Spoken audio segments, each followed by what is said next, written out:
Welcome to American Education FM, everybody. I'm Dr. Sean Brooks. Hi there, everyone. Welcome back. I don't expect this particular episode to be quite as long, although I have just two geopolitical things here that I want to read, and then plenty of education stuff, a great deal of jab-related things to get to, plenty of stories also on that front, and two audio clips that I want to play actually in the jab portion of this particular show.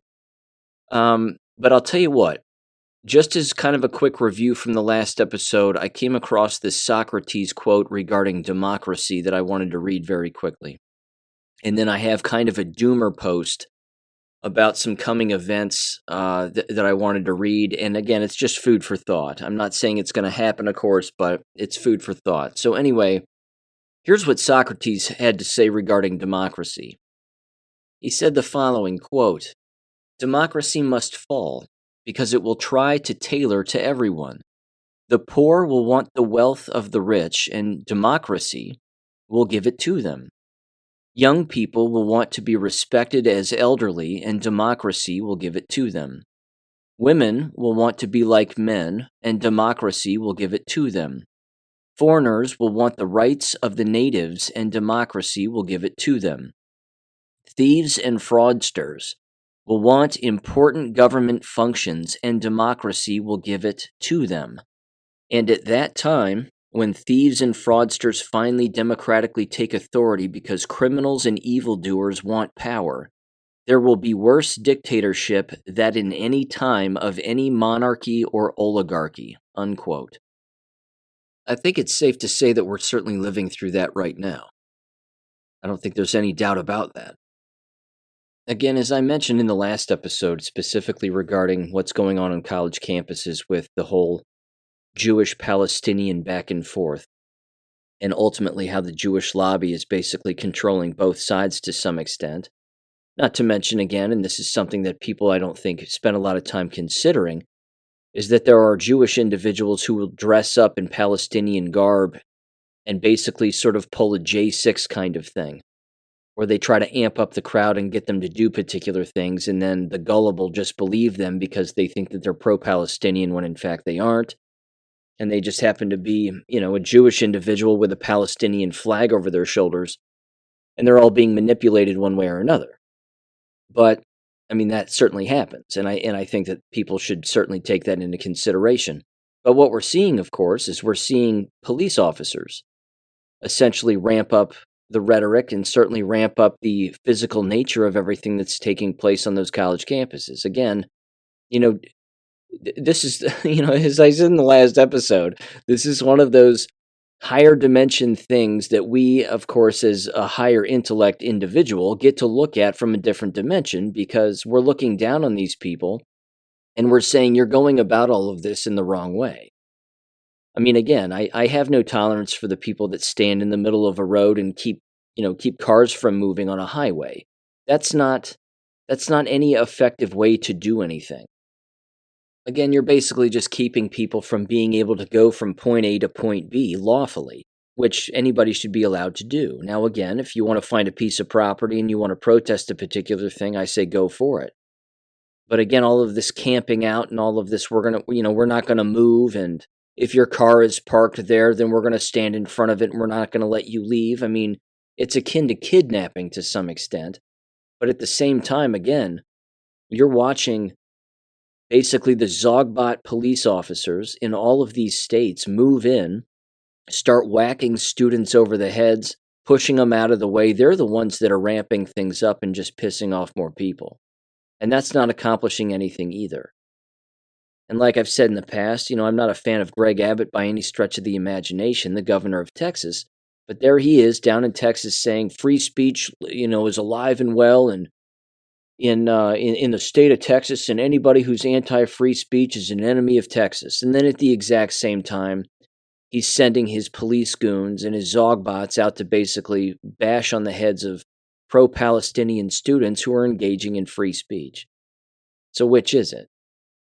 Again, moments like this are really highlighting the enemy that exists everywhere, and I would just continue to encourage people to pay attention to that.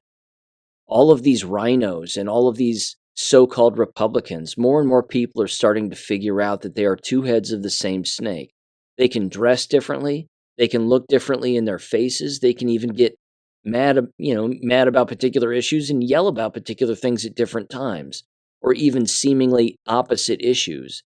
But it doesn't matter. They're all owned by the same kinds of people, all of them. And that actually brings me to this. The other night on Stu Peters, he had on an alleged MK Ultra survivor.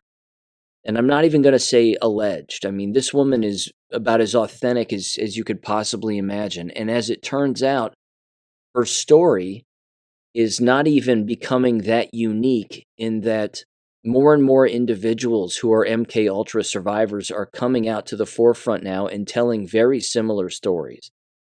This particular woman goes by the name of Jennifer Guskin, and she specifically points out, as I said in the last episode, Bernie Sanders as being one of these individuals who was blackmailed and threatened to have sex with a boy. But she also names one of the handlers of all of these children 30 some odd years ago, as she says, during this particular time, specifically regarding the Bernie Sanders encounter. And it's Paul Krugman, according to her. And Paul Krugman writes for the New York Times, or at the very least did. Of course, both of those individuals are Jewish. But either way, here's what I'm going to do with this interview. It's about an hour long. I'm going to link it in the description below, and I highly recommend that you check this out. In fact, the more of these MK Ultra survivors that come to the forefront here, talking about politicians that they've encountered and a number of other things, you're going to listen to multiple consistencies. Again, it almost doesn't matter where they lived when these things occurred with them, but there are just multiple consistencies that you could not possibly make up. I mean, I suppose you could, but the authenticity in what they're saying and their emotional reaction to what they're saying certainly seems to lend itself, I think, to a very high level of authenticity. Again, you're talking about repressed memories that individuals are having, and they're having to go back in their minds and recognize individuals that they encountered even for brief moments. And then, of course, see their faces later in life and say, that's the person that I saw. That's the voice that I remember, things of that nature.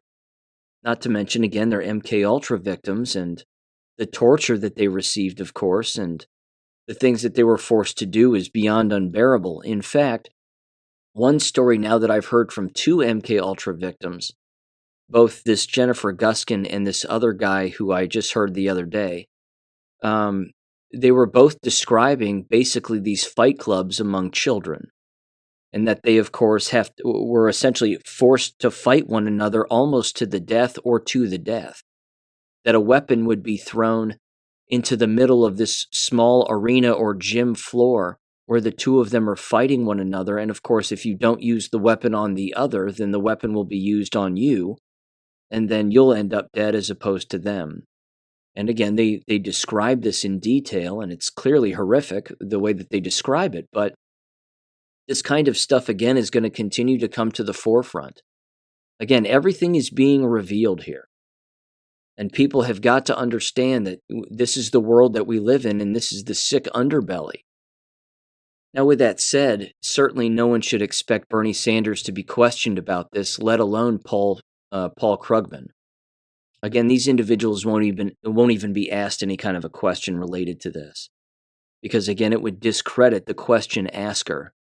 The very person who runs in their circles who would even think about asking such a question won't, even if they came across this kind of material in these kinds of interviews, because for them it seems far too outlandish. That there's no way that a politician could ever be involved in something like this, or that there's no way that some writer for a newspaper could ever be engaged in something like that. The fact is you don't know people, and we don't know people. So the people not asking the real questions, they too are the problem. And they will always be the problem. Again, who's worse, the pedophile or the pedophile apologist? I'll leave that up to you, but yeah. This is everywhere, is the whole point. So I wanted to mention that again. I will link it in the description below, and I highly recommend giving it a watch. Okay, let me read this real quick. This is a post that was on greatawakening.win not that long ago. And again, it's kind of a doomer post, but it's certainly something worth considering. And then of course it had some comments that are just like, wow, you're really a Debbie Downer on this whole thing. But I mean, look, again, this wasn't my post. I just found it interesting and I figured I'd read it here, but it's certainly worth rolling around the old brain pan. So here we go. It was titled, "Here is the Plan for Our Future. Read it and weep." They said the following, quote, "The national debt isn't real to politicians. Over 34 trillion and moving up millions per hour does not matter to them, as they know the plan, quote unquote. Billions, even trillions, can be spent defeating Russia and installing NWO because it's going to happen with or without them. World leaders and ruling politicians will have opulent wealth and power because all monetary systems will be wiped clean and reset digitally based on a power system. US, China, and all countries will have specific rank and value. None of the current obscene spending matters as long as their plan works. Out with the old and in with the new, NWO. Justifying this is easy to them. You will be a part of the power or be dead or part of the slave class, quote unquote. Slave class is us. Worker bees that work all our lives and die and don't matter to the scheme of things, as AI plans, creates, and even invents. The robots will work alongside slaves and learn to mimic and replace us. COVID showed that they could control and weed us out and that society could still function with fewer people/slaves. The future will play out the same. We are not really essential as long as their needs are met.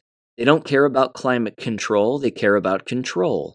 Open borders matter. Trans issues are a distraction. There isn't going to be a 2024 election. They can and will cancel it. They are just playing us. We are their pawns.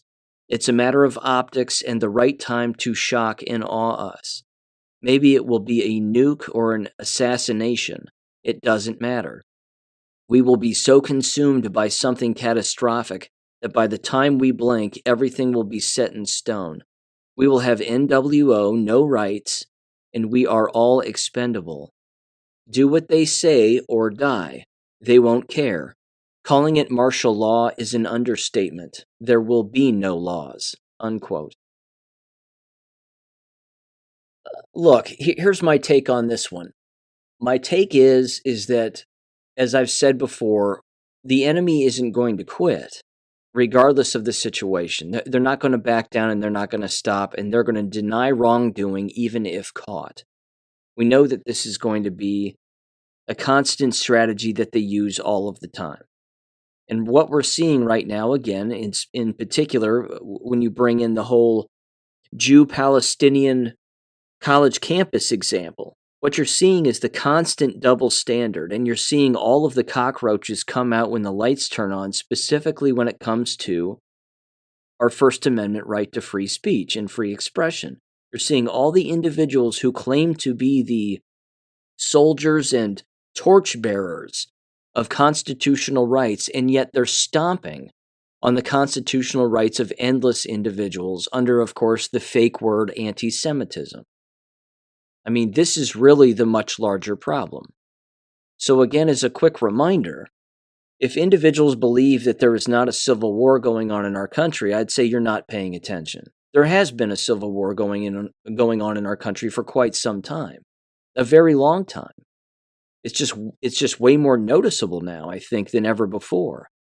Again, if the police can be called in to eradicate or move people, I should say, or even arrest them from engaging in their First Amendment right to free speech, then therein lies the problem. Then they're all being unconstitutional, the so-called law enforcers. So to make the statement that the 2024 election would be canceled, or attempted to be canceled by one side, the other, or at the very least, even getting enough of the so-called Republicans to agree to put off the election, for a later date or something along those lines. That's in the realm of a possibility. I don't think there's any doubting that. We have to take multiple scenarios into consideration here, and I think just continue to think about all of those different avenues. Again, take Ukraine for a quick second here as just a brief example. Zelensky has held off on any election for multiple months now, and we're not hearing anything about it. And again, they of course call themselves a democracy, and they have to exist, and if their democracy falls, well, then the world will fall. Well, that's the point. We don't want democracy to exist anymore because it's totalitarian. It's not a republic. As I went over in the last episode, they're not the same thing. And thinking people know that. But at the exact same time, them canceling an election over there, a free and fair election, which is of course what it's supposed to be, which we know it won't be, because their government is against the people and the people over there are largely pacified.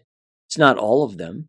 Many of them know that their government is corrupt and completely totalitarian and doing whatever they can to rob people constantly and 1,000 other things. And of course, murder their own citizens. But at the exact same time, the simple fact that our government's not even mentioning what's going on over there other than just giving them money, that again is exposing the enemy over here. And it should be showing, again, more examples of the civil war that's actually taking place in our country. It is a civil war of intellect as well. Again, we have the awake and we have the asleep. We have those that live in the real world and we have those that live in the matrix. This is ongoing. How dare you, again, tell a doctor that you know more about a particular thing than they do, because they just look at you and say, well, are you a doctor? Well, how do you know? Did you go to medical school? That's the Civil War also. Punches don't have to be thrown. It can be a civil conversation to some extent, but it can be an argument back and forth, but it can be equally as destructive as a bullet to the head, because you're still talking about complete brainwashing and control of the wavelength of thought that a person is operating under. And they have, again, no attachment to reality, absolutely none. This is, of course, why they run away from dialogue. They get that look on their face like they've smelled something terrible, and then they get up and they run away. So this civil war is ongoing. It is within all departments of government. It's within all workforces. It's within all avenues of life here. But, considering, again, all the different moves that the enemy really wants to make, they're not going to quit. They're not going to back down. That was, again, like I said at the end of the last episode with Peter Sweden's Substack article. I disagree with it. If you believe that the WHO moving words around in one of their own fake treaties, which, by the way, they can't have a treaty because the WHO isn't a country. Again, they're a global government entity, so globalism is real already. Everybody should know that by now. That global government already exists, that they are claiming to be the global entity when it comes to health, as far as the WHO is concerned. So all this avian flu nonsense, as I said in the last episode, is of course all a lie. It's all manufactured. It's all designed to panic people. And this might be the catalyst for them pulling the trigger on another so-called lockdown in the future. Why not? They've done it before. But for somebody to believe that because the WHO moves some words around or deletes some words out of a fake treaty which really holds no weight, certainly not with any republic anyway, it would be immediately ignored. And we already have states, by the way, that have already ruled and already voted within their own legislatures at the state level that they're going to ignore any WEF or WHO mandates that come down the line, like the state of Louisiana, for example.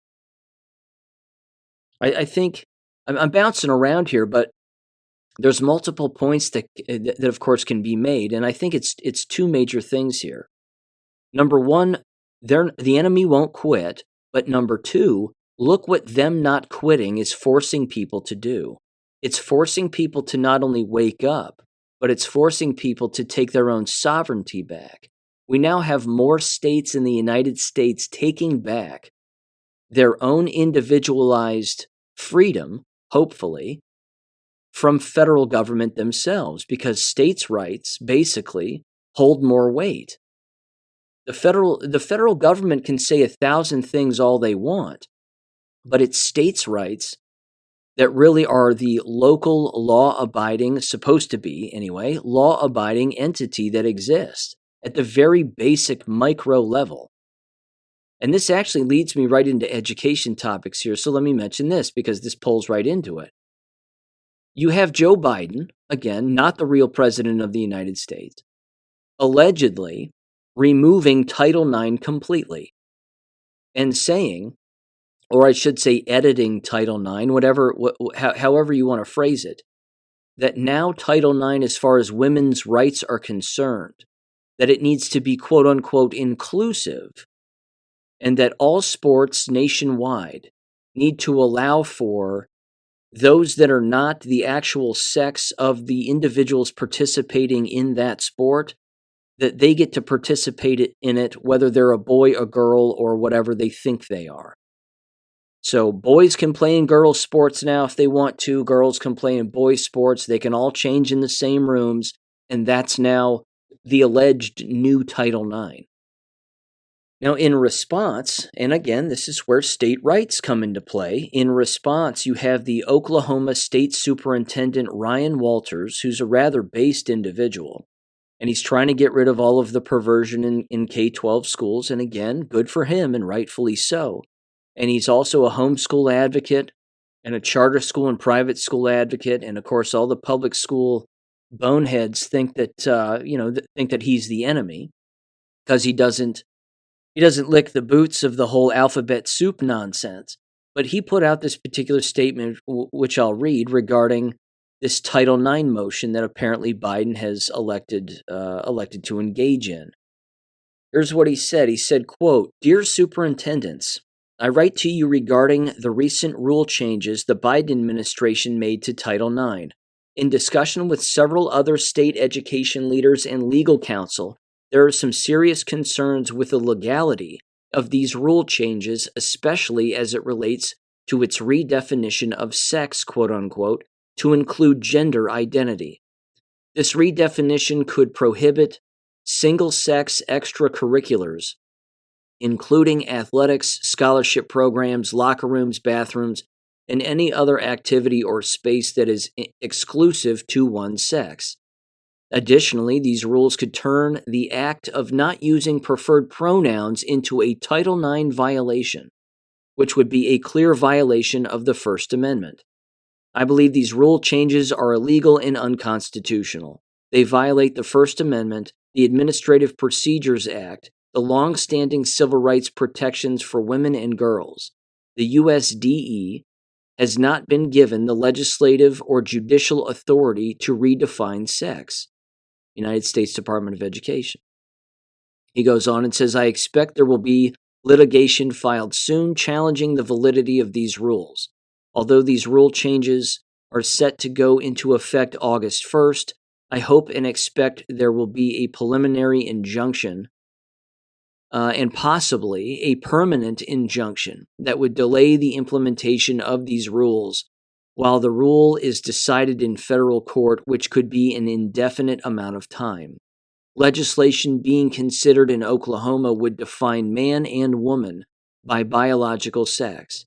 If passed, state law and the new Title IX regulations would be in direct conflict.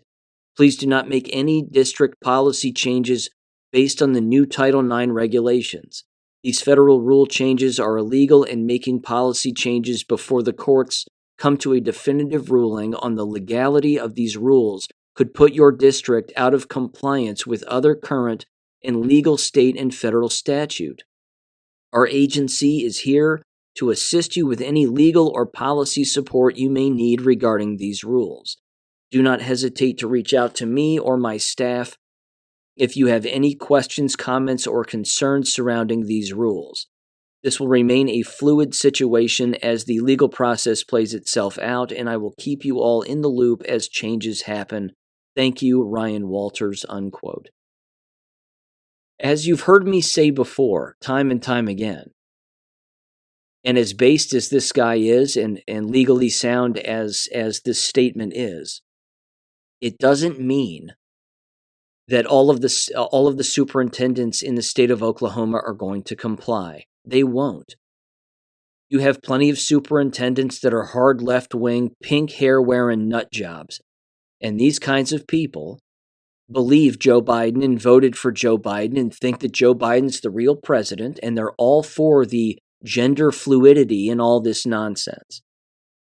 This is the Civil War.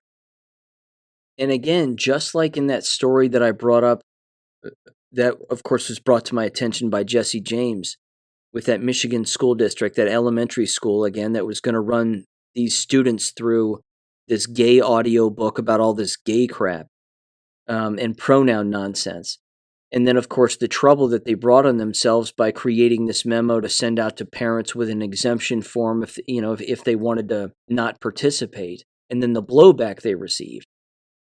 Even with this warning from Ryan Walters, the Oklahoma State superintendent, it's not going to stop the superintendents within the state from bringing trouble on themselves. Because as I'm talking to you right now, I guarantee that superintendents and administrators within the state, specifically school boards and superintendents, are putting out memos right now to the public saying that they don't like Ryan Walters, that they don't like the take that he's taking, and that everybody has the freedom to play in whatever sport they want. And we support the LGBTQ community and blah, blah, blah.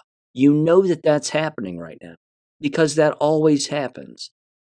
They never learn their lesson. They always double down on their own perversions. They always double down on their degeneracy. And they're going to do whatever they can to take a firm stance, again, in their own mental illness and justifying their own mental illness on other people. Because this is who they are and this is what they do. But again, this is the Civil War. This is the constant Civil War that's going on. It's an interagency Civil War. In fact, a very long time ago, I want to say it was at least 2 years ago, maybe even 3, I read a post that was on the Chan boards that specifically talked about this very thing. It said again, this is the Civil War that you're likely to see before bullets start flying. It's going to be this constant interagency legal department this, department that, we believe this, you believe that, back and forth. And this weeding out of the most morally sound to only be taken over by the most perverse, or vice versa, depending on, again, where a person lives and where a person works. I mean, look at some of these businesses, for example. Circle K, okay, the gas station, and the convenience store. Circle K is being sued because they don't want trannies working at Circle K. And they specifically weed out the trannies and those that have an actual sexual criminal record. They don't want them working there. But they're being sued now for hiring discrimination. Think about that. I mean, that's our society. Our society has come to that if we don't hire the mentally ill and the felons and the sexually perverse and those who are pretending to be something that they're not, if we're not hiring all of these whack jobs, then we run the risk of being sued. And everybody's supposed to just think that all of this is okay? The Civil War, again, is also between the ears. It's an intellect civil war. And again, this isn't going to go away. So, yeah, canceled elections, why not? Why not? Why not have a canceled or a so-called postponed presidential election and watch that tear the country apart further than it already has? It's highly possible. But again, this right here again, regarding this Title IX nonsense, the fight is only beginning here. It's the homeschooling and the home learning family, as I've said a million times, and I'll keep saying it. They're the ones that operate on a different dimension. They're the ones that are above all of this, saying we want nothing to do with your legal political debates and your nonsense. All of this infighting you're all engaging in, keep doing it. We don't even associate with it. It has nothing to do with what we can clearly control. That's why these environments within K-12 public, private, and charter schools really do only cater to the lowest common denominator at this point. They are environments for the lack of free thinking. It's the non-thinkers that are really attending these environments. It's the non-thinkers that are sending their children into those meat grinders because they are the children are the ones who are at the bottom of the hill when it comes to all of this civil war and these political debates and these interagency debates. They're the ones that have to ultimately deal with all of it. Because let's face it, if you have school teachers that are engaged in this civil war, they're not going to keep their mouths closed in front of their students. Their students are going to be subjected to this on a day in and day out basis. You know, the feelings of the mentally ill and whatever else. So I don't know what this is called. And again, I would like anybody to reach out to me and answer this for me if you can. It's certainly sociopathology to some extent, but what is it called when you have? It has to be some kind of a mental illness, and I don't know what the name is, but what is it called when you have an individual who is mentally ill, whether they know it or not, and they are trying to normalize not only their mental illness, but the mental illnesses of others as being normal? What is that called? That has to be called a particular thing, and I can't put my finger on it right now because it's not Munchausen syndrome, and it's not Stockholm syndrome. I feel like it's in the same town as those disorders, but it's got to be called something else because that's also what we're watching here. Again, you can take, the trannies playing in sports and the mentally retarded clearly playing in all of these sports, pretending to be a sex that they're not, but that's coming from someplace. I mean, their own parents are pushing this on them, which of course makes their own parents mentally ill. And anybody who supports all of this, of course, they're ill as well. So what is that? Beyond just brainwashing, it has to be something else. Again, it's where an individual is mentally ill, they don't know that they are, and the thing that they're supporting is mental illness, but they're normalizing it specifically among youth and then pushing it on them. That has to be called something beyond just the word sin. I mean, it really does have to, it has to have some kind of, I don't know, superficial categorized DSM-5 name to some extent, I feel like. But either way, reach out to me in either email, text message, or comments in the comments section if you want, and let me know what you think on that. Either way, the Civil War with all of this perverse nonsense at the public, private, charter school, and even college level is not going to go away. It's going to continue to ramp up. Yes, it's an election year, we know that, but this, this just won't go away. It's going to get worse. Okay, shifting gears here, let me mention this. Jesse James threw this my way the other day too, and it's going to test some recall here, but bear with me and I'll just kind of give the brief history of this. When he and I attended the Oxford, Michigan School Board meeting, where I spoke back in the end of February, there was an individual who came up again during the comments section, and they were advocating for the robotics team to go to Houston to compete in this nationwide high school robotics competition kind of thing. And the board ended up approving it, of course, which, as you would expect, is not free and cost a bunch of money and XYZ. Well, as it turns out, just the other day, here was the title from hoodline.com out of Houston. It was titled, Lake Orion High School Student Dies During Robotics Event in Houston. And again, this was published on April 23rd. It says a Michigan high school student was reported dead during a trip to Houston for a national robotics competition. Local school officials confirmed. The student, whose identity is currently withheld, was in Houston with Lake Orion High School's robotics team, then passed away on April 19th. The superintendent of Lake Orion Community Schools, Ben Kirby, shared the somber news in a letter to parents and students last Friday, expressing the community's collective grief.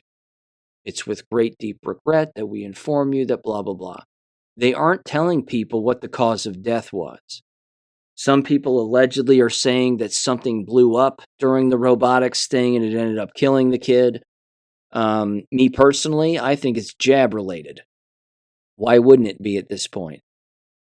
And again, there most certainly would have had to have been potentially multiple witnesses to something like this. I find it very suspicious and highly suspicious that this is being hidden for certainly for numerous reasons, I think. But either way, there's only one comment at the end of this article, and it says, "So no name and no cause of death. Way to go, Hoodline. Why even bother writing the article with no information in it? Astounding."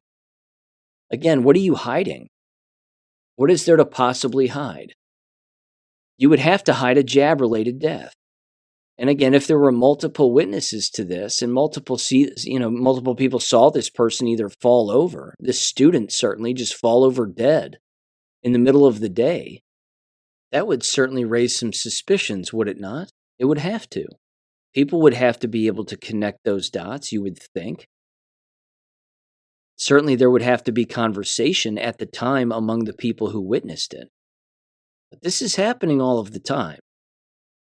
Let me read you this too. This came from our Louisiana educator. They said the following, because I was catching up with them the other day over text message. I said, "Any jab news?" They said, "Yeah, they do have some." They said, quote, "Well, it's been a rough spring for our community, losing several young parents unexpectedly, 2 under 45 years old with sudden strokes. One of my son's classmates/teammates, who I know is double jabbed and boosted at least once, had an emergency appendectomy surgery. But it turned out not to be that. For unknown reasons, quote unquote, he had a pocket growth in his large intestine and had started to become necrotic, making him severely ill and resulting in 5 inches of his large colon being removed. He was very sick for a while, but is finally doing well and recovering nicely. Still, it's not normal for a healthy, active 16-year-old to have an 8-inch incision to remove 5 inches of his colon," unquote. No kidding. Again, this is happening. This is happening all over the place. And I got to tell you, that really leads me now to this. I have some audio that I want to play. 2 particular clips, but this first clip, ladies and gentlemen, I got to tell you, this is right in my wheelhouse. And this is a subject, of course, that I've brought up with regularity, specifically jab-related, but also how you have these gatekeepers now who are out there talking about how they've been jabbed and what they experienced in their workplaces when the jabs were being forced on them, and a variety of other issues. I could quite literally spend probably an entire episode on this 4-minute audio clip by itself. But I'm going to play it here for you, so let me just briefly set it up. What you're going to hear now is the former ESPN interviewer or news anchor, whatever you want to call him, who goes by the name of course, Sage Steele. Sage Steele is a female who worked at ESPN during the entire jab rollout, even while some of her colleagues were openly quitting and saying, "I want to raise a family. I don't know what these shots are. If you're making me take them, ESPN, I don't want to take them." So now Sage Steele does not work for ESPN. In this audio clip, she openly admits to taking the shots. She's taken at least 2, and she's talking with former NBA player Matt Barnes, who also has a podcast, both of which I believe air on YouTube. So keep this in mind. My show can't last on YouTube past a month. But Sage Steele and Matt Barnes can have this conversation about the shots, and their podcasts go on with tens of thousands of subscribers.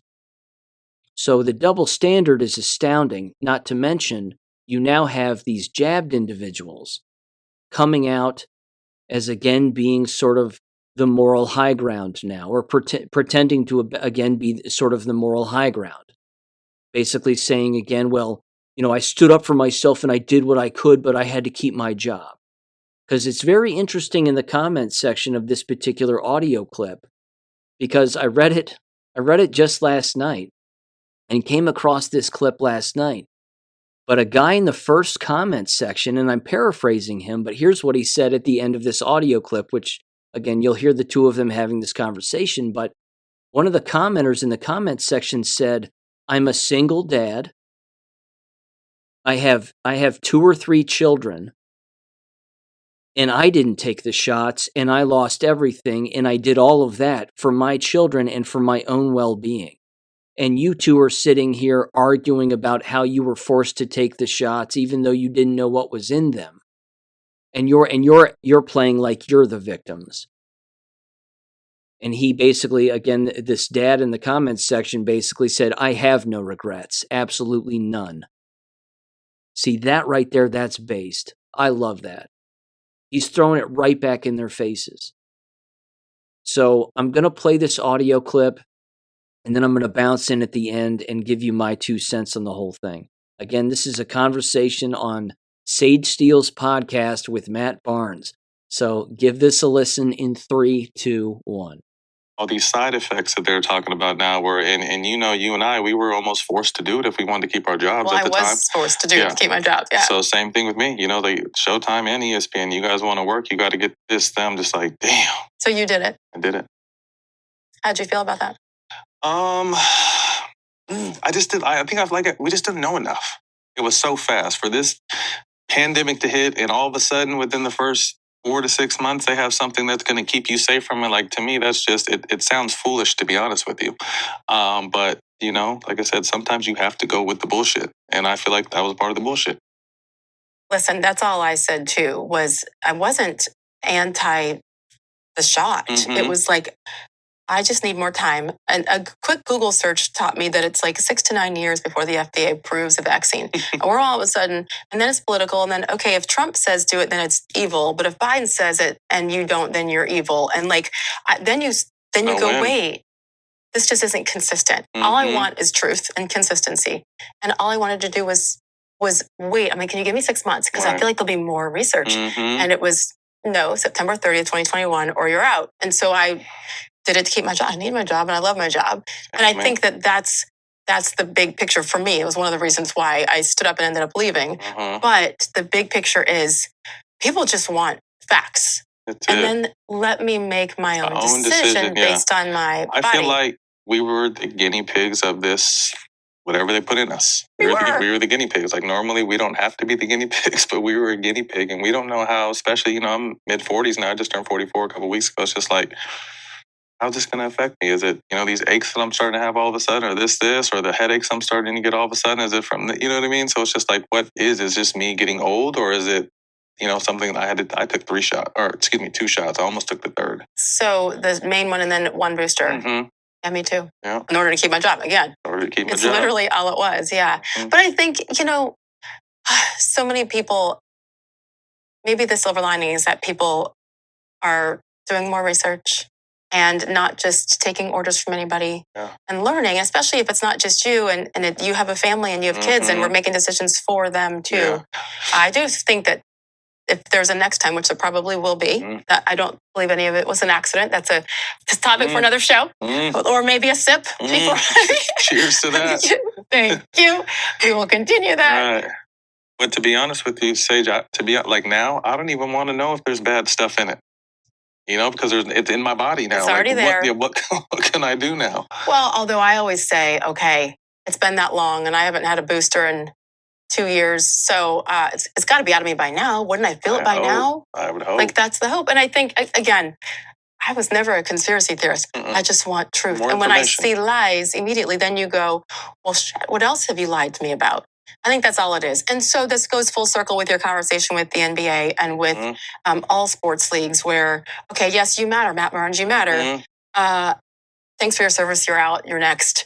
We're trading you. Take this shot. Get back in the court. The business. It's the business side of it, which is why it's beautiful what you've done now. Yeah. to take your experiences and actually, don't you think you're helping people? I think so. I mean, my goal to this is put faces to voices. I think for so long we've had other people tell our stories. Whether you're an athlete, whether you're black, whether you're brown, whatever you may be, there's been other people telling our story. So my goal coming out of this was to, now the show goals were to humanize and let everyone know to see the other side of these people that I'm interviewing. The company side is to, first of all, kind of be an incubator, almost a Keenan Ivory Reigns, where I want to find the next talent. I want to find the next producers, directors.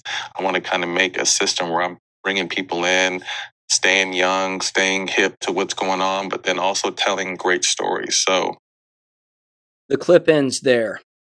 Here is actually where I want to start. I want to go back in time very quickly to sort of preface my future comments on that audio, and then of course I want to read some comments that are below the clip in YouTube.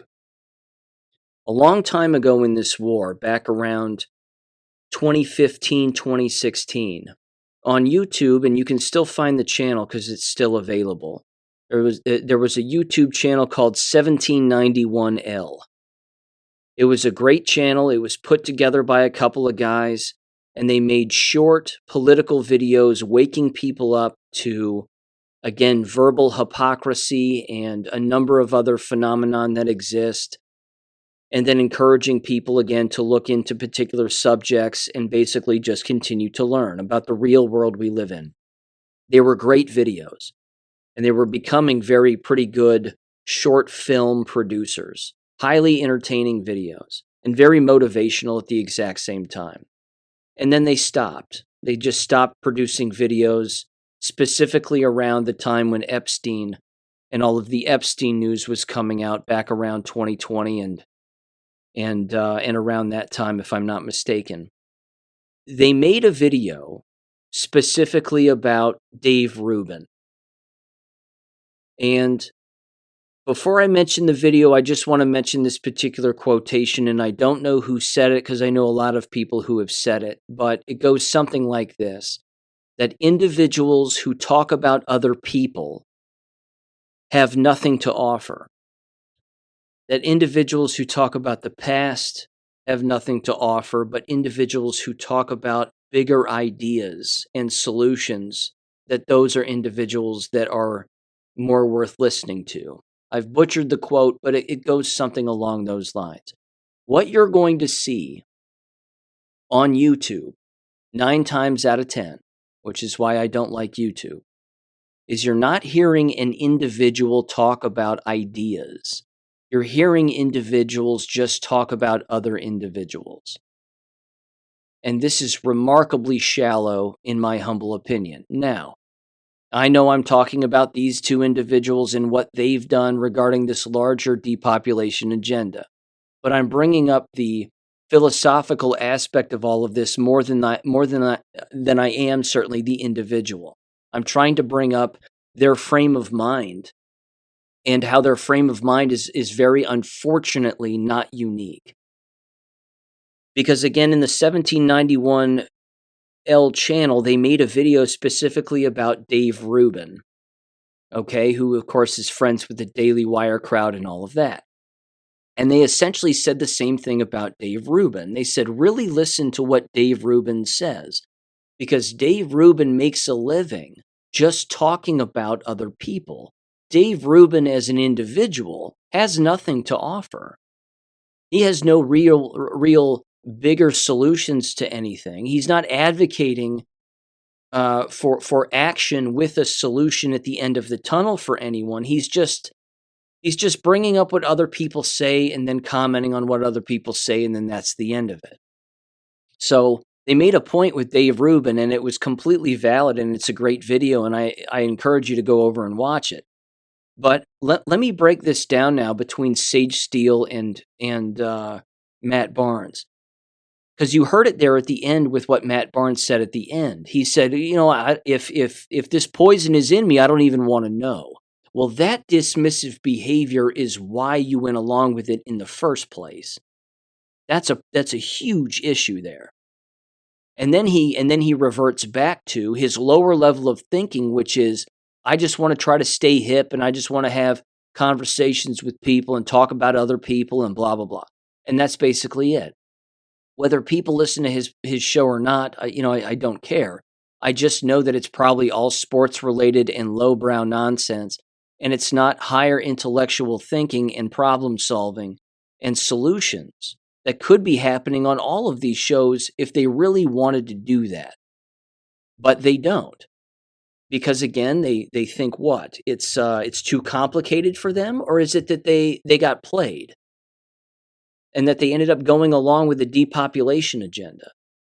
And then, of course, Sage Steele, you heard her toward the end bring up, I'm not a conspiracy theorist, but, and then they both kind of get tight-lipped and they laugh it off.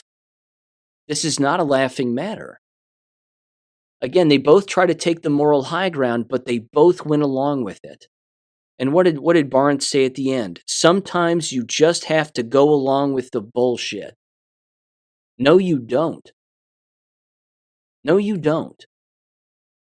And Sage Steele again, I like my job. I needed my job. And I tried to tell him, can you just give me 6 more months because we don't know what's in this? And they said, no, September 30th of 2021 at ESPN is the deadline, and you have to have 2 shots by that time. That should have been the indication to her that she needs to leave. But she fell for it, and she went along with it. Now she's again trying to take the moral high ground. No, you don't get it. We already stand on that ground. We had this figured out from the start. We were warning people like you, and you were mocking people like us. I'm unmovable on this particular subject. I'm going to be. This bothers me, as you would expect, greatly. For those of us that were warning people and then working alongside people to have them navigate their workplace environment with exemptions and legal warnings and other things. I mean, we were working on that avenue as hard as we could for complete strangers. And then you have the Sage Steeles of the world and the Matt Barneses of the world who go, well, sometimes you just got to go along with the bullshit. No, you don't. No, you don't. And if that's your rationalization for your participation in a depopulation agenda that has shortened your life and will shorten your life, that's your problem. And you've learned nothing. You've learned absolutely nothing. And you even heard him say, who knows what's in me now? Maybe all these body aches have something to do with it. Maybe I'm just getting older. What about these headaches I get? Matt Barnes needs to take a D-dimer test because he's probably clotting at the microscopic level. That's called prion disease. That's the nanotech having a negative reaction in his body because that's what it's designed to do. But again, he doesn't even want to know. He doesn't want to know what it's doing to him because he can't get it out of his body, so he thinks. Not knowing that there are many, again, individuals out there working their asses off to try to figure out how to neutralize and remove the nanotech from our DNA. Not my DNA, but people's DNA who took these shots. That's an ongoing thing. The dismissive nature of all of this and the rationalization of their participation in something that cost endless people their lives, their livelihoods, their jobs, their families, their children, their marriages, everything is disgusting to me. It's just like Megyn Kelly. Listen to me, listen to me, listen to me. Yeah, I have AIDS now and I'm 3 shots deep and my sister's dead and my friend's dead and people around me are dying, but I'm Megyn Kelly, listen to me. No. Nope. You lost all credibility when you lined up for the shots. You showed everybody what a coward you are.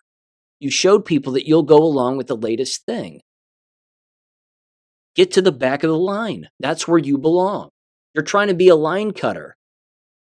And I don't like line cutters. You don't get to cut in front of me. You don't get to cut in front of any of us. Get in the back of the line. Again, this kind of shit bothers me. These people, these sanctimonious people who are just like, I did what I needed to do and I'm a hero. Go to hell. You didn't do anything. Here's the top-rated comment. There are 112 comments to this 4-minute clip on Sage Steele's podcast. The top comment said, quote, This is not difficult to figure out. Who was paying Big Pharma for the shots? The federal government. Who was projected to make billions of dollars from this government mandate? That has one reply, and the reply says Bill Gates and Larry Fink, and it has 29 upvotes. The one below that says, good show, Sage, keep up the good work. Another one says, love Matt Barnes as a player, great competitor, blah, blah, blah, blah, blah. Another one said, getting coerced into getting this crap is biggest regret of my life. Zero way to prove it, and doctors say it may be a coincidence, but I got spasmodic dysphoria right after the shot, cost me my job and basically my life, unquote. There's also this concept, which you heard them say. They said they were forced to get it. Forced to get it. Really? Who forced you? A person who held your paycheck? There was no gun to your head.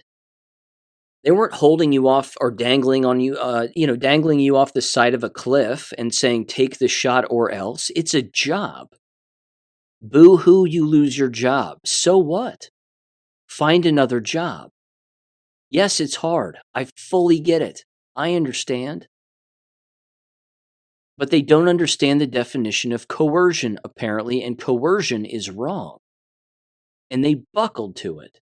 They gave in. They showed how thin their spine is on an issue like this. Another commenter said, Tuskegee experiment, anybody? And one said, forced to get vaxxed and refusal to give a vaccine are a little different. No, I don't know what that means. Another one said, spot on, bro. For sure a little different when it comes to circumstances, but the exact same premise. Another one says, common sense is no longer common. And a person said, exactly. Another person said, y'all didn't feel too strongly about it. You did it. Exclamation point. That's a good point, too. They were like, yeah, I don't know about it. It doesn't seem right. Well, let's just do it. Sorry. You just gave yourself up. You just showed everybody who you are. Here's another comment. They said they would just parrot the claim safe and effective. Well, they lied about effective. Now what about safe? Okay. Another person said this. You don't have to go along with the bullshit. I was kicked out of the Air Force for refusing it. If we all, or at minimum, all the leaders stepped up and said no, then they couldn't have forced it. Too many said okay and failed everyone. Yeah. Excellent point. It's the reason that people went along with it that we are in the situation that we are in as the unjabbed. And it's the reason you're in the situation that you're in as the jabbed. Here's the comment that I mentioned earlier. I found it here. The person said this. They said, guys, I quit my job. I'm a single dad with 2 kids. I lost it all, but don't regret any of it. As an alpha role model, that was the only option, they said, no matter what, for our kids. What if that is the mark of the beast? Here's the last comment I'll read. They said, did you really need to keep a job that forces you to get the shot? You didn't have enough cash to be able to say no? An ex-professional basketballer? They said, of course you don't want to know about the bad. Give me a break, unquote. Again, it goes on. It's people telling their personal stories about this. It's awful. Some people going, whatever, you don't know what you're talking about. And other people going, you were forced, you were coerced. There's a difference. You lack the fortitude and faith to stand for your convictions. Exactly. Yeah. It's 100%. Again, these kinds of conversations are going to continue to come out among the jabbed. You know, they're going to talk about whatever, their workplace environment, people they know, whatever it may be. And they have no idea that these conversations were happening in 2020. That these conversations were happening before the shots even came out.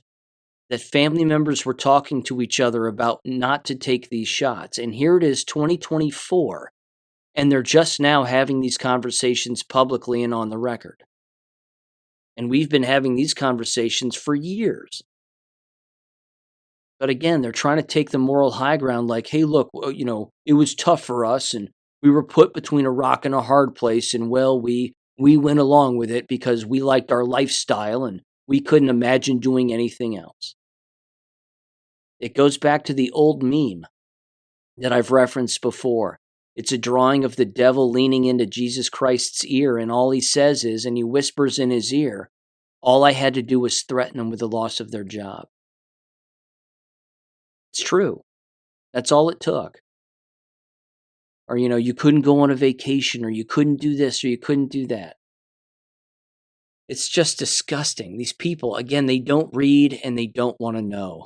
And they think that that's going to save them. That's what got them there in the first place. Not wanting to read and not wanting to know. And they still think it's a survivable characteristic. How wrong they are. It's so pathetic. Anyway, let me bring this up now. I have more audio to play. This is a 7-minute testimony of a woman describing herself as being unvaxxed and her vaxxed husband. And this is from Dr. William Mackis's Substack channel. This woman is on the Children's Health Defense Vax bus, and it was titled Shedding is Real. And this testimony is from March of 2024 here this year. So give this story a listen. Again, she is unvaxxed and her husband took the shots. So give this a listen regarding shedding in 3, 2, 1. Tell us your name. My name is Marie. Marie, okay. So this is about shedding, and Yes. Shedding is real. So, did you take the COVID-19 shot? I did not, no. Did not. Mhm. You have an injury story as well, don't you? I do, yeah. So back in the fall of 2018, I took a flu shot, and it just so happened that I had some blood work following that within a week or two. And it turned out that I had extremely high thyroid antibodies. So I was diagnosed with Hashimoto's shortly after the vaccine. So that was kind of my first clue that maybe those things were not as safe as they claimed to be. So I started searching a lot of that. And so when COVID came around, I became a little bit suspicious that maybe this was a little too rushed to market. And so I didn't take the vaccine, but my husband did. He had the 2 shots of the Pfizer vaccine in, I believe it was April of 2021.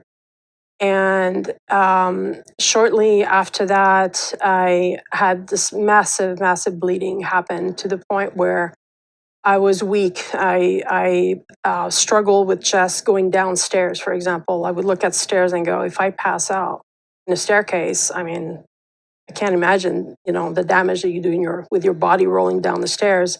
So it started putting a lot of things in question when you go through that amount of blood loss. And at first, my doctor didn't believe me. It was like, no, I don't, I haven't heard of that, Marie. Like, no. And then, so he started me on all sorts of hormone therapy to be able to stop the bleeding. So at first, it was 10 days of progesterone. It stopped it during the time that I was taking it, but as soon as I got off of it, the whole thing started over again. And for weeks on end, I would bleed some more. Then he put me on the pill. So I was on the pill for 3 weeks. And of course, when you get off the pill, the bleeding starts again, as it should be. But then it kept on going. And finally, I'm like, what am my recourse at this point?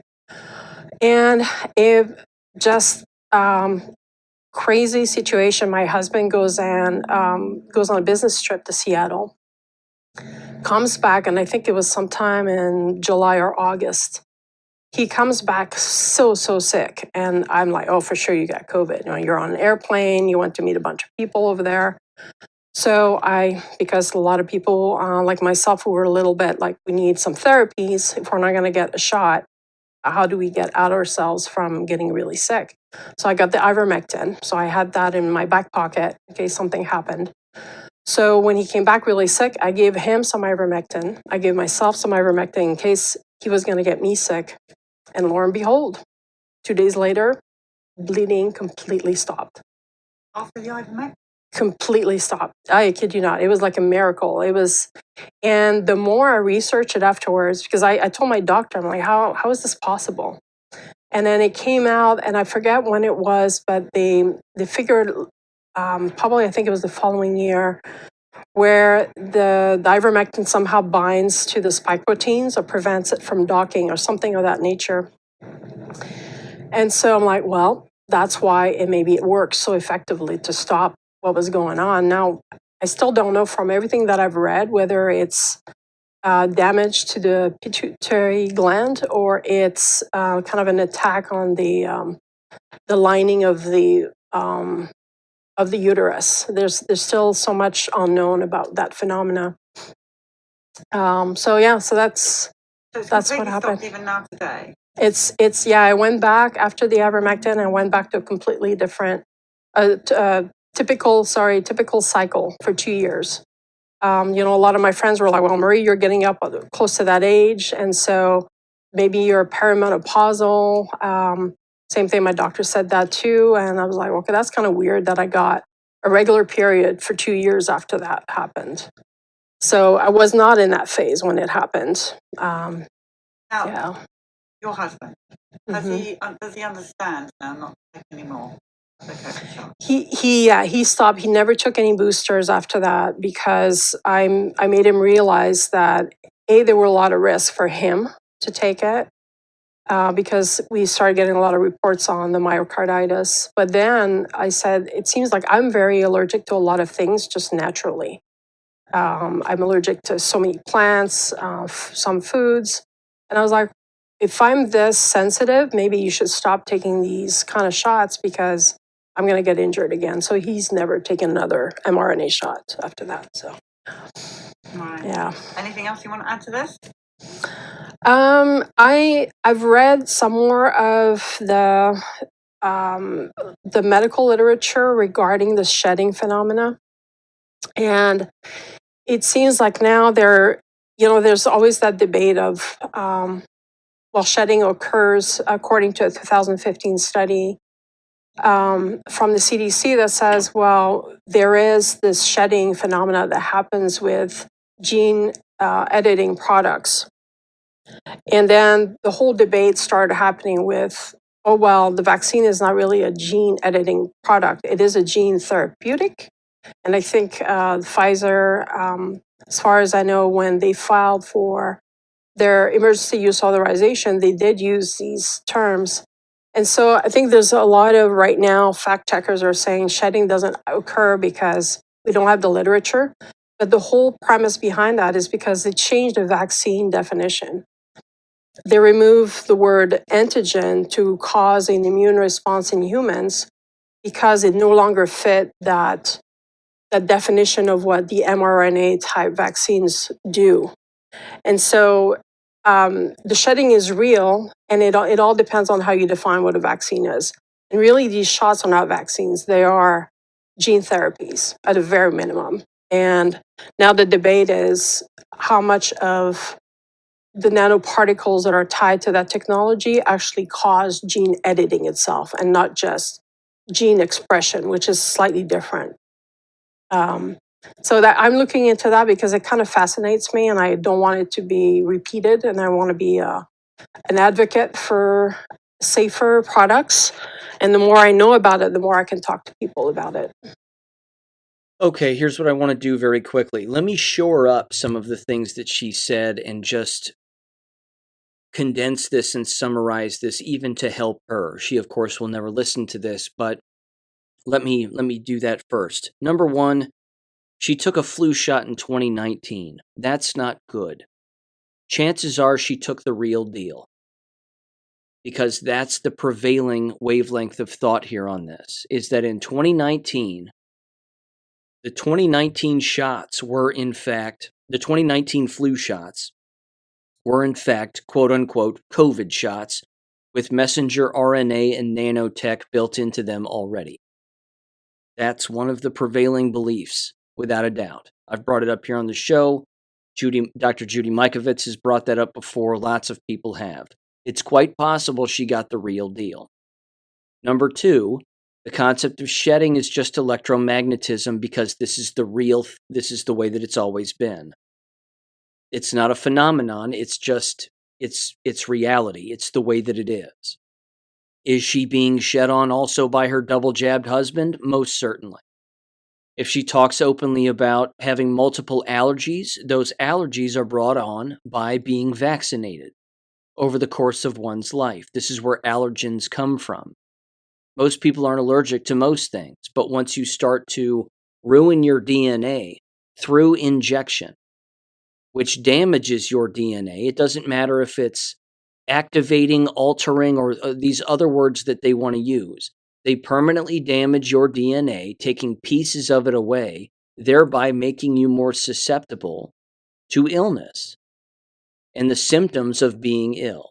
And of course, having reactions to outside stimuli and internal stimuli as a result of not having a fully formed, functioning, strong DNA, the one that God gave you. So that's basically all I can say here. Again, the ivermectin worked for her, which is great. I would recommend that for just about anybody, for just about any ailment. In fact, that reminds me of a post that I made the other day on Gab. There's a Jewish French health minister over there in France who was openly talking about, of course, how they withheld ivermectin and hydroxychloroquine for, a variety of reasons, and endless people, of course, died as a result of those medications being withheld, which were remarkably cheap, and now endless people, of course, are overpricing them and overcharging to acquire those drugs, like America's Frontline Doctors and the Wellness Company and these other grifters.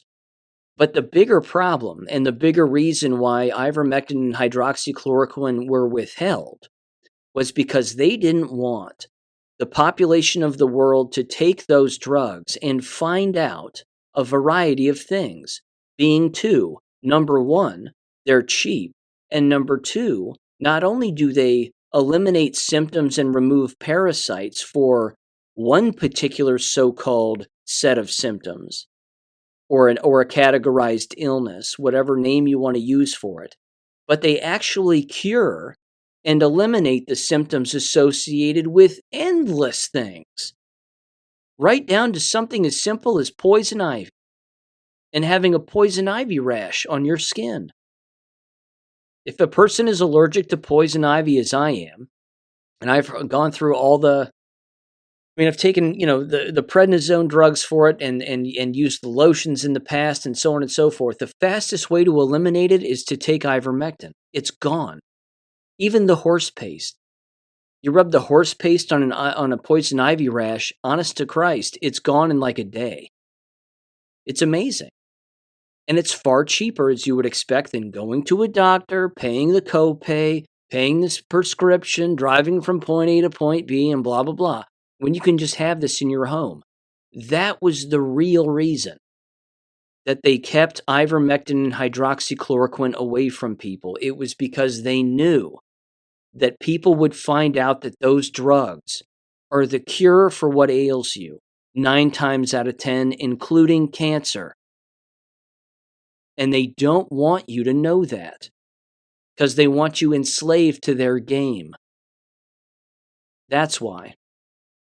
It wasn't because it quote-unquote cured COVID. There is no COVID. It eliminates symptoms of being poisoned. It eliminates symptoms of being around someone or something that is toxic. 5G towers, for example. And a variety of other things. So that's the real reason there, and that's what this woman is experiencing. Again, I wouldn't doubt for a minute that she was actually jabbed with the nanotech from the 2019 flu shot. She probably was, but certainly shedding as a result of course, being married to a man who's double jabbed, sleeping in the same bed, having sex with one another, etc., etc. The proof is right there. So there you go. Just wanted to mention that to you. And of course, there's this also. This is bouncing around the other day. God bless Dr. Mike Eden. He's on top of this too. He's on our side, ladies and gentlemen. We are on different, we're on different battlegrounds in different countries, but we are fighting on the same side in the same war. Here's what he said on Telegram the other day. He said, quote, as one commentator said, quote, seems bird-brained to listen to the WHO after the last 4 years, but birds of a feather, ... unquote. He said, this is part of a coordinated fear campaign associated with killing off farm animals, birds and others, over nothing at all. It's distressing that Dr. McCullough has stooped so low as to aid the totalitarians. I don't know how he can look at himself in the mirror. Best wishes, Mike. And it was a Substack that someone wrote that was titled, WHO press conference warns of global avian. It could have actually been, it was, my apologies. This was Peter McCullough's Substack, where he's, of course, panicking everybody about the bird flu and saying, well, the WHO says there's bird flu, so buy our wellness company emergency pack. I've brought that up before on the show, and Mike Eden is with us. Lockstep. This dude is on point. Isn't it odd that no one's reaching out to Mike Eden and having him testify in front of Congress or testify in front of this group or that group? He's the most qualified person to do so. But he's right in calling out Dr. McCullough. He's been doing it a long time, and God bless him for doing it. He's 100% right. There was also this, of course, from Pfizer. This was tossed to me from a family member. It was a memo here that went out from Pfizer, from a Marion Gruber, PhD, director of the Office of Vaccine Research and Review and the Food and Drug Administration Center for Biologics Evaluation and Research. And at the bottom of this memo, which was from 2021, it has highlighted that there's been a wire transfer for $2,875,842 that was made to the U.S. Department of the Treasury from Pfizer. So Pfizer paid the FDA and the government to approve their shots in the amount of $2.8 million plus. I'm sure it was way more than that. But there was that too.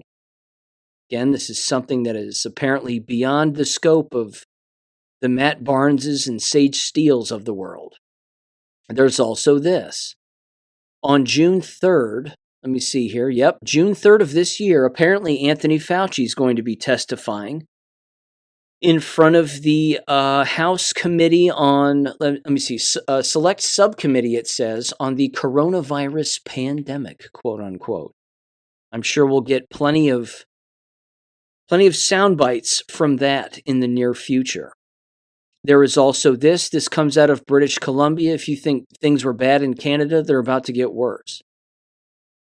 It says the government of British Columbia passed Bill 36 as the new Health Professions and Occupations Act, or HPOA. Restrictions now in place. There are 9 of them. Let me read through them. Number 1. All British Columbia practitioners must now follow health guidelines set by political appointees for their patients or risk penalties, including loss of license to practice. Number 2. Non-compliance with ministry therapeutic guidelines may result in fines up to $200,000 or $50,000 regarding corporations and incarceration up to 6 months or 2 years. Number 3. Anonymous complaints to the colleges can result in summary suspension of licensure to practice before the complaint is investigated. Number 4. Appointees chosen by politicians may now enter a healthcare practice, seize patient records, and restrict access to that facility without a warrant or court order. Number 5. Refusal to accept all ministry-mandated vaccines and therapies will likely result in delicensure. Number 6. College advisory boards will now consist of government appointees only. Number 7. All self-regulatory healthcare professions in British Columbia will be governed entirely by politicians and their agents using appointees selected by the Ministry of Health. The Ministry of Health, ladies and gentlemen, they are the Ministry of Death, as it turns out, and they're openly telling us so, and telling Canadians the same thing, certainly in British Columbia.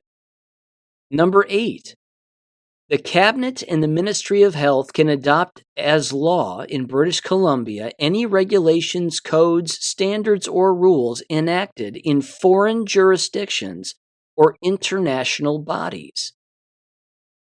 So who do you think is going to accept completely the WHO's pandemic treaty? I think we're looking at Exhibit A right here. Number 9, and the last one. The new Health Professions Occupation Act requires further elucidation of undefined terms used in the act, such as, quote, false or misleading information, unquote, which may be defined by appointees at their discretion, lacking consultation with health professionals, unquote. They're openly strangling everyone in the health profession, everyone at the college level, anybody in the medical profession, and certainly endless corporations and workplaces to go along with whatever the WHO says and whatever Canadian government says, including any outside or international agency. If they say it has to be in place, then British Columbia is going to be ground zero for accepting it no matter what. And if you don't go along with it, well, you lose your job, your license, your head gets chopped off, and 1,000 other things. Being fined upwards of $500,000, going to jail. It's the definition of totalitarianism. No doubt about it. So again, in summary, just to wrap up here at the end of the show for Friday. Again, like I said in the last episode, the article by Peter Sweden.